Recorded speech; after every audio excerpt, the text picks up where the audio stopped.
है। यहाँ से पहले बिंदु को मरीचि ऋषि के नाम से जानते हैं।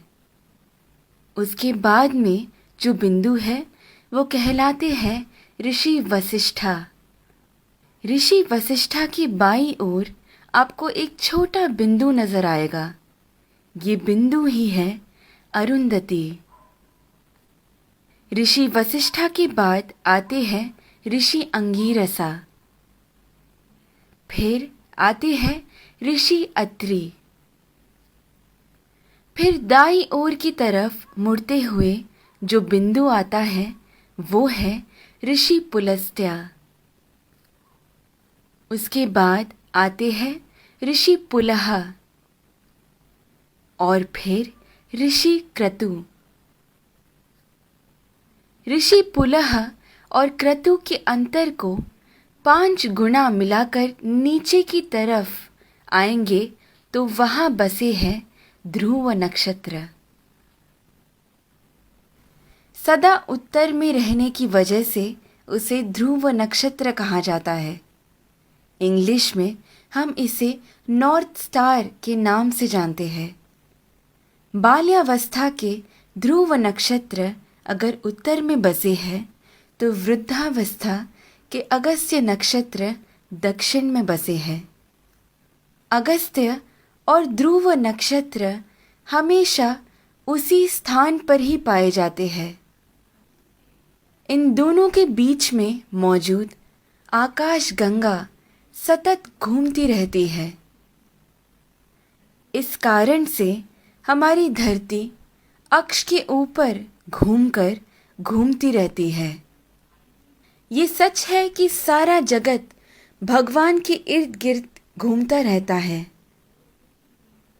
लेकिन वो हमें कभी नजर नहीं आ सकता।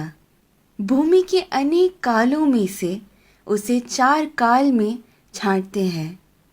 ऊपर नजर आ रहा पीठ के बल सोया हुआ प्रश्न चिन्ह के आकार में बना हुआ सप्त ऋषि मंडल हमें वसंत ऋतु में ठीक ऐसे ही नजर आता है।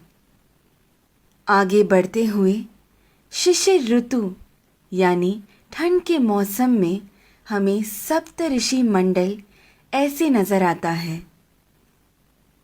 फिर शरद ऋतु में जब सारे पत्ते झड़ने लगते हैं तब सप्त ऋषि मंडल हमें ऐसे पीठ के बल सोया हुआ प्रश्न चिन्ह के आकार में नजर आता है।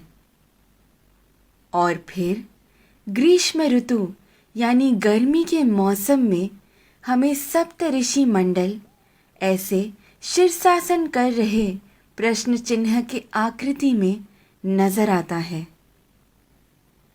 चाहे जो भी हो, जब हम ये सारे प्रश्न चिन्हों को एक साथ में देखते हैं, हमारे सामने एक विशेष आकृति हमें बनता हुआ नजर आता है। वही कहलाता है हमारा स्वस्तिक। स्वस्थ का मतलब है आरोग्यवान।